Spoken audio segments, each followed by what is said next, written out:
भाऊबीज म्हटलं की भाऊ आणि बहिणीचं सुंदरसं नातं डोळ्यासमोर येतं.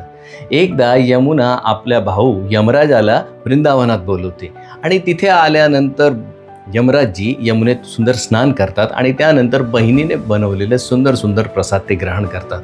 दोघांचं हे सुंदर नातं बघून भगवान कृष्ण इतके प्रसन्न होतात आणि ते म्हणतात की भाऊबीजेच्या दिवशी जर कुठल्याही भावा आणि बहिणीने जर यमुनेत स्नान केलं तर त्यांची विशेष कृपा त्या दोघांना मिळते. तर ह्या दिवशी भाऊ आपल्या बहिणीकडे जातो, तिचा आदर सत्कार करतो आणि बहिणीने जे काही बनवलं असेल ते तो ग्रहण करतो. पण ह्यामध्ये एक गोष्ट विशेष आहे. बहिणीने आपल्या जीवनात जे केलं आहे त्याविषयी आपल्याला कृतज्ञता व्यक्त करायची आहे. जसं प्रत्येक भावाला वाटतं की आपल्या बहिणीचा आदर सगळ्या मुलांनी करावा. ह्या भाऊबीजेला आपण आपल्या बहिणीला ही भेट देऊयात की प्रत्येक घरात असलेल्या बहिणीचा आपण आदर करूयात. हरे कृष्ण.